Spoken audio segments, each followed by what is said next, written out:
Hello and welcome to, well, the first video in a few days. Yes, I know I promised regular reports throughout the last week, but it turns out I was being unrealistic. It seems that actually having people visit, entertaining them and travelling takes up quite a lot of time.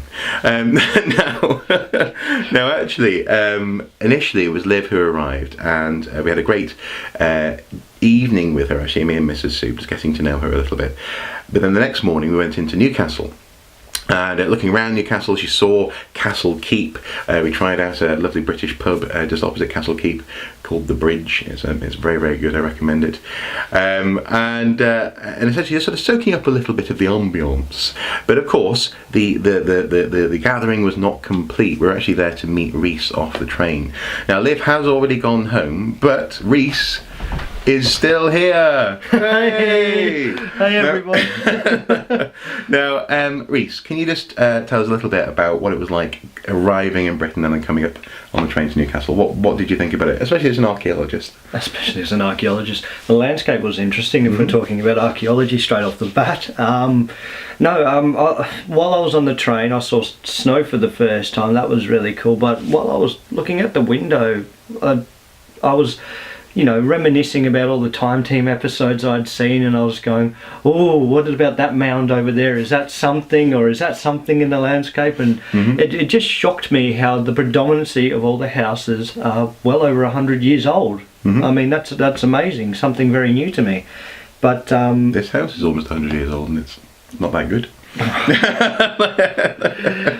It's wonderful. It's good enough. Anyway, what did we do? I got off at Newcastle. I met Liv. I met yourself, and then we went to another pub.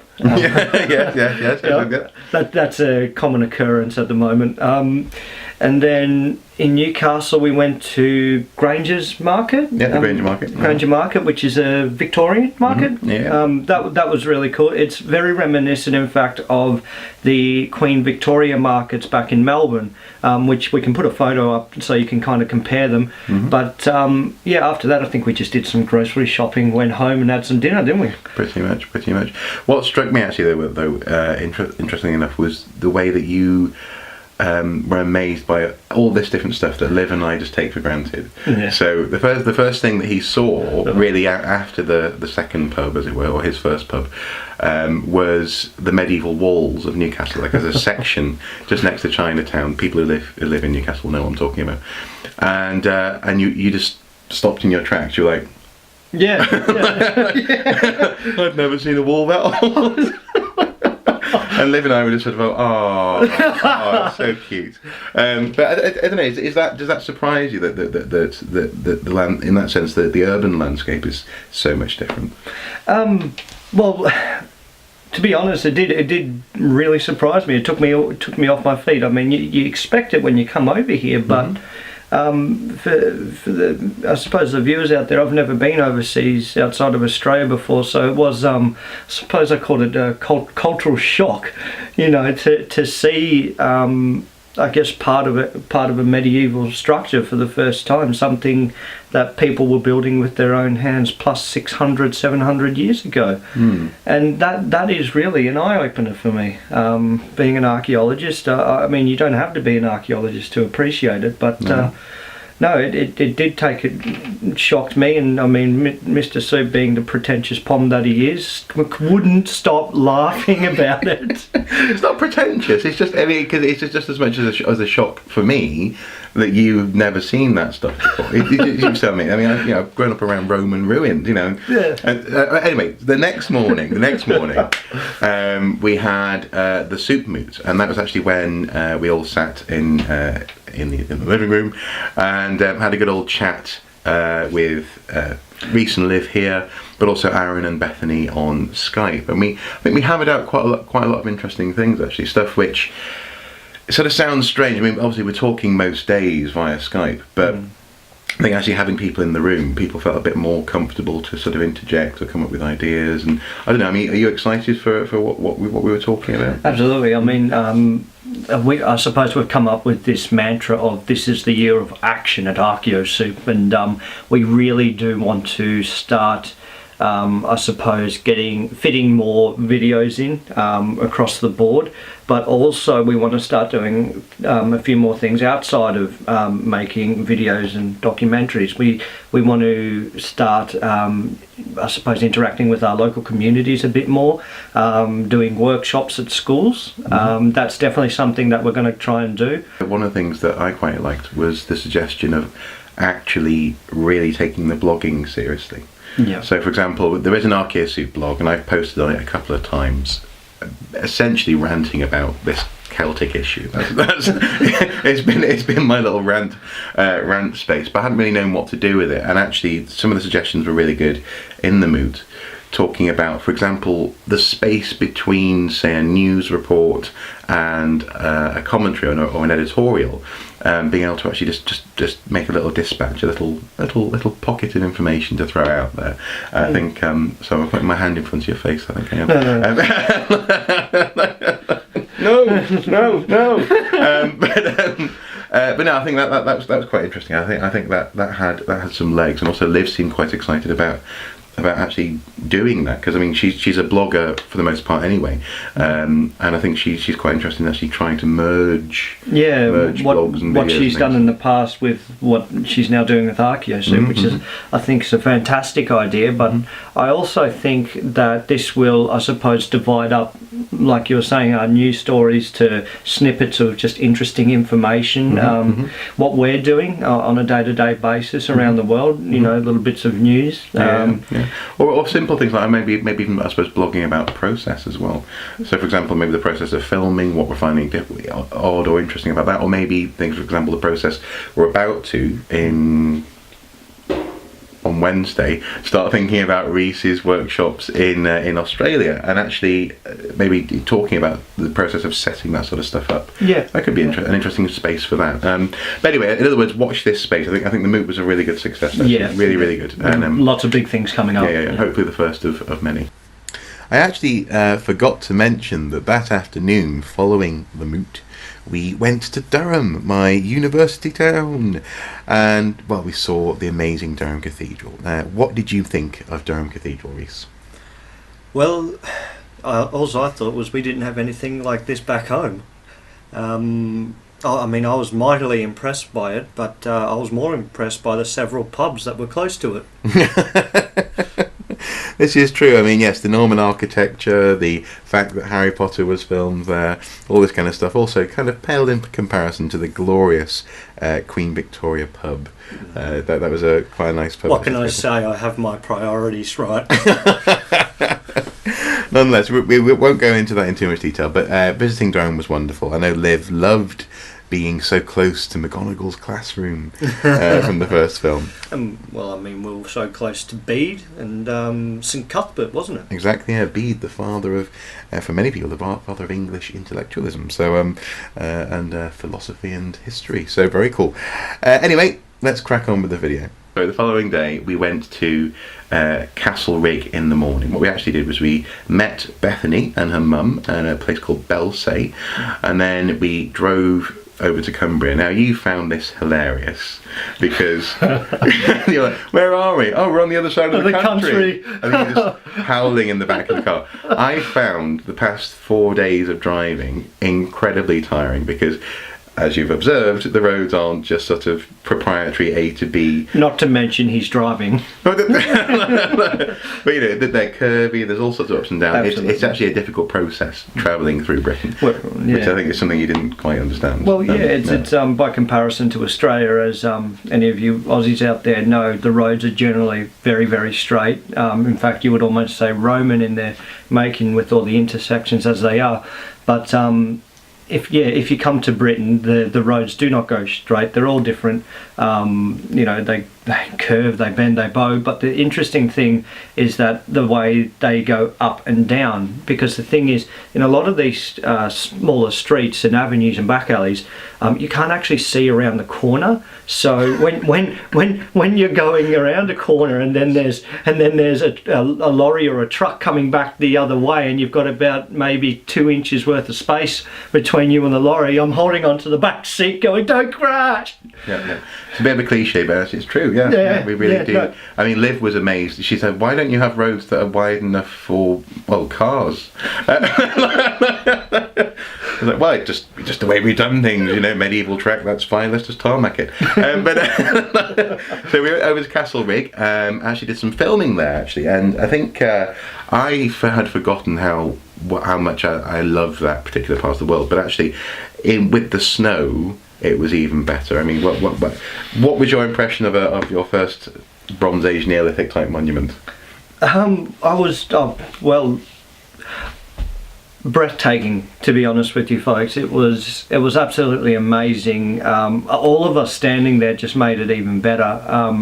We were all exploring this place, Liv and I, for the first time, and it wasn't just we went there to film, but we went there to observe a place of sacred importance, I think, to the people who lived there.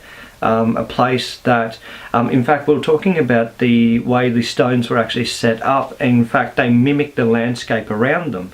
You'll be able to see this from some of the photos and videos we took, where basically you can see the peak of a mountain. It's a mountain in the background.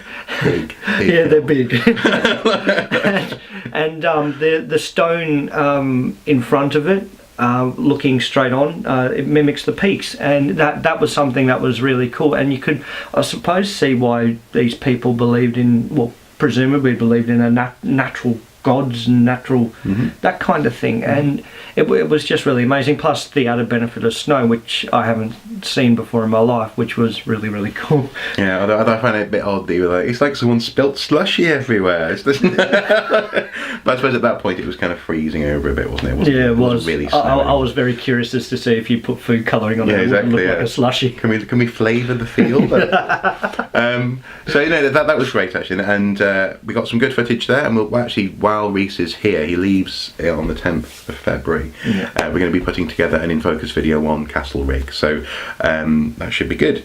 So Castlerigg was fantastic. That evening we had a sleepover at Bethany's house, which was wonderful, in the middle of nowhere, the back of beyond, but beautiful. And in the morning actually I woke up to find that Rhys had that evening we played a game called Cards Against Humanity. And we learned some things about each other, and actually that me and Mrs. Soup are probably some of the most filthy-minded evil people in the room. Yep.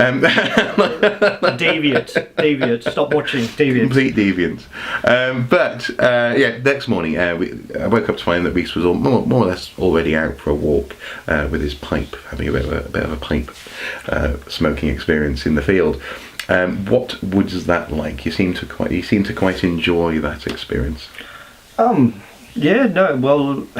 suppose it was a very personal experience. My family traditionally comes from, I'm only one generation removed from being British on my father's side, so coming to Britain for the first time and seeing, I suppose, a little bit of my ancestry, I did feel what you would call a cultural connection to the land. I think sometimes people in Australia, depending on who they are, and even if they think about this stuff, may sometimes feel they don't have such a strong cultural connection to the land as the local Indigenous people do. But I suppose I feel that way about Britain, and this place seemed extraordinarily special because it's almost quintessential the way it looks. It was a 400-year-old farmhouse, so we're going back to the time of Shakespeare. A little bit before, a little bit after. Yeah. There we go, a little bit after then, and it was absolutely breathtaking. And coming up in the morning and just seeing the sun rise over the evergreens, and I suppose melting the snow a little. Just walking around really and looking at the landscape, it was just a really intense feeling that I got. I remember you were saying that it sort of made you think, actually, you can understand why it is that possibly people, say, in the Neolithic cared about the sun in Northern Europe. Like you go, It's back! It's back! Oh, thank goodness for that, it's here! Yeah. Phew! I mean, it's predominantly, you get very little daylight in the middle of winter.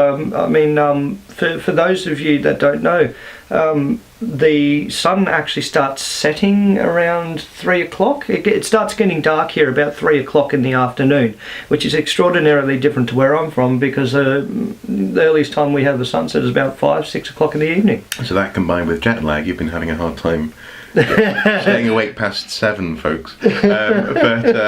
But no, that was really nice to see, actually, that you just enjoyed it. And actually the landscape where Bethany's farm is, I won't go into specifics because for a couple of reasons, but the landscape that it's in actually has had continuous occupation for about 5,000 years. So it's there's a Romano-British settlement nearby. There's various interesting features. So it was quite nice, I think, just to be there that morning. It was lovely. And then that afternoon came possibly the highlight so far of the trip, and that was going to Hadrian's Wall. And it was a little bit. It was a slightly less. It wasn't quite what we had planned, but it worked. I think it worked out. It worked out well. I mean, what did you think of the wall? Well, I don't know. The wall. The wall. North of the wall. That's it. That's actually where we were, folks. We were north of the wall. Well, north of the wall now. Yeah, well, we? Yeah. Watch out for White Walkers. Mm-hmm. No. Anyway, the wall. What can you say? Well, it's not reminiscent of its first self, was it? It's 4 foot tall now, thereabouts. Yeah, well, the section we were visiting was not too far from Burdeswold, but it's the section before a quarry. So it's sort of there's this quarry, and then after that, there's no wall really until you get to Burdeswold Fort, and it's about 5 miles, 6 miles. No, sorry, 2 to 3 miles. Sorry, from Housesteads, and it was about 4 foot along. It just no, high along the length. Sorry. Yeah. Not 4 foot of wall. Here you go. What was it? We'd driven 130 miles to see 4 foot of wall. 5 bricks. Yeah. No, it was spectacular because I mean, I got to touch. The thing is that it's not all walled off. You know, you can go up there, you can touch it. It's advised that you don't walk up on it. But the thing is I got to touch blocks that Roman soldiers had laid down, 1,000 years before me, and it is once again a very special feeling to do that. And 1,800 years. 1,800 years. There you go. And that's the thing is that.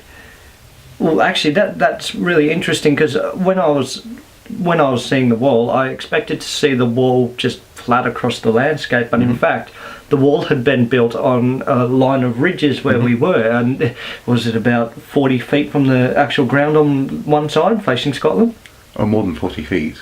More like 40 metres, I mean, at least, yeah. Yeah, so if you fell from it, you buggered. But no, that was the really cool thing about it, is that it's Northern England though, not Scotland. We're a long way from Scotland, folks. Roman Empire. It was facing away from the Roman Empire. Yeah, there you go. We'll put it that way. But the point now is that it was built in such a way to use the landscape, and you could tell if you were standing at the bottom on the side facing towards the wall that it is a huge statement. Both of military might and political power, and I think that's one thing you emphasised, because not that I've bought into all the movie cliches of the wall being attacked by painted blue picks and things like that, but I did keep asking, has the wall ever been attacked? Has there, things like that? And let's face it, you basically said it was a point of taxation and trade. Well, yeah, it's one of those things where people, because yesterday morning we went to see a section which has been rebuilt here in Wallsend. It stands about 12 feet, 12 to 16 feet tall, and the first thing you were saying was, oh, you can see why when attacking that it would be difficult. Yeah. But then you said, actually, maybe not. Maybe you could just put a ladder up it, and if the Romans are off having, going to the toilet or something, you can get in. And that's the problem, is that people always seem to look at Hadrian's Wall and immediately think military defence, army. It was built by the army. It was built by the army. It was, but it just like in North Africa, it's a permeable border. It is a statement, undeniably, but it's not just for defence. It could be defended. Yeah. But things like, for example, in the landscape, actually, one of the things I'm always impressed by when I go there is the relationship between how they use the landscape and also some of the continuous features across the landscape. So, for example, the Vallum ditch, you can see that. You can see the old military way going between the ditch and the wall. There's the fact that even when you get to Wall's End, you have a... Yes, okay, there were houses built over sections of the wall, but you still have that sense of apportioned land and this sort of controlled space. It still feels it dominates. I mean, as Liv said actually in the car, Housesteads, even though it's a ruin, it's about 4 feet all the way around ish. It dominated the landscape. It's just there. Yeah, it's there. You know, you can't avoid it. It's in your face. And if you either want to know where to ask directions, or you want to know where to maybe go through and go through the border properly, or if you just want to make a political point, that thing is very effective. It's a very good. I love it. Hadrian's Wall's great. It certainly is. Yeah. And I suppose the one thing that I did notice as well was the way the rebuilt part of the wall looked by comparison to the actual wall. Just how different it looks. I suppose the colour, everything about it. But I do think it just seems like something that you would, I suppose, feel threatened by. Is my thinking. It feels like I suppose the way the Mongols viewed the Great Wall of China, it was almost a challenge. Yet over here, it doesn't seem to have that same. Well, again, as far as we can tell, it wasn't attacked as frequently. No. And it wasn't... Because the Great Wall of China has some very active defensive features. It has things like places where you can chuck stones from, places where you can pour oil or whatever from. And Hadrian's Wall doesn't necessarily have those. It is defendable, but it's not every single day being attacked by someone. I think maybe the wall had a couple of moments where it was breached for, again, driven by political unrest. More of a riot than a military coup. Yeah. Not so much like a controlled invasion or siege, as it were. And things like burning or destruction or bodies just being, mass burials along the wall. You just don't see these military events occurring. Yeah. And also the histories as well reflect that. As far as we can tell, the writers don't mention it. But it's been interesting actually observing these people. Anthropologically, I've been observing Rhys, and I've learned that you can't cook tomatoes. I almost promised I wouldn't say this on camera. No, I can cook. I can't cook for this man. There is. You know what the Poms are like. Everything needs to be done properly. There's a way to do things. There's a way to cook sausages, for example. There's a way to line up in a queue. Yeah, there is. Oh. Anyway, this is getting to be quite a long video, but hopefully it's been a good little summary of what we've been doing over the past, I suppose, week or so. And as I say, in coming days we've got a plan up here on the wall. That's just for this week, and then a couple of weeks after that we wrote that down. Yeah, we wrote that down. And there are a few things that we get to do, both for Archaeosoup but also actually just in terms of visiting places. So you can expect some more footage as well. So for example, on Tuesday we may go to Tynemouth Priory. That'd be good. Yeah, that'd be great. Take some more film. Cool. Yeah, absolutely. Yeah. Cool. Yeah. Anyway, guys. Well, for the first time ever, as ever, take care, and it's bye bye from me, and be safe. See you later. Ta-ra. Bye.